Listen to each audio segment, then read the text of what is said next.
Hello everybody, thank you for joining me. Today in 1691, George Fox died.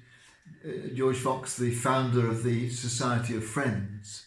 The Quakers, as they're also known, were persecuted during the time of Oliver Cromwell and Charles II because they held views that ran contrary to what the government wanted to hear. They wouldn't take up arms.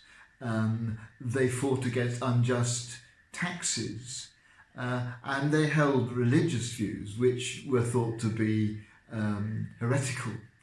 But on one occasion when George Fox was arrested and brought into the presence of Oliver Cromwell, they sat down and had a good talk.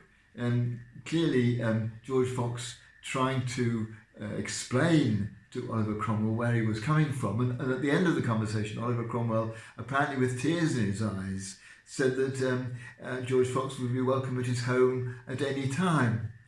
There was no observable change in the way Oliver Cromwell behaved towards George Fox's fellow Quakers, or indeed in his behaviour generally. Nor really was there when the same thing happened with Charles II, who succeeded after the Restoration.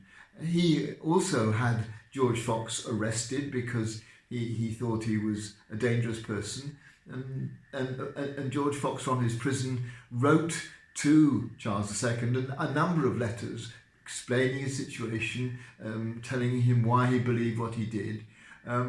This time, although there was very little reaction directly to directly to George Fox, 700 of the people who had been arrested under the Cromwells for being Quakers were released.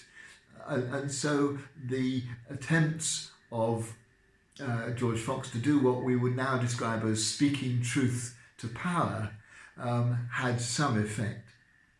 It reminded me of the importance of integrity. George Fox was someone who knew what he believed in and stuck by his views. They were not popular, but he never flinched from taking every opportunity to explain his situation should he be challenged.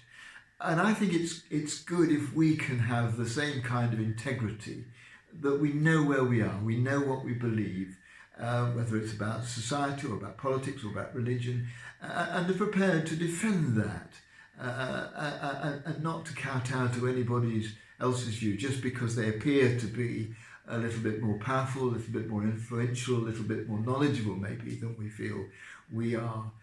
It's important to have a sense of knowing where we stand, of having the integrity to stick to it, and of not being unwilling to share that with others. We may not make a huge difference to the lives of the people that we're talking to, although we don't know. And that gesture of Charles II in releasing those prisoners showed that George Fox did have some effect on the king. But in many ways, the things that George Fox wrote to Charles II about were taken no notice of. And there'll be times when we stand up for what we believe in and nothing will happen. Nobody will take a blind bit of notice. Or if they do, it might be perhaps to pull our leg about it or to mock us perhaps a wee bit. But we'll feel we haven't actually achieved anything. But we never know. We never know.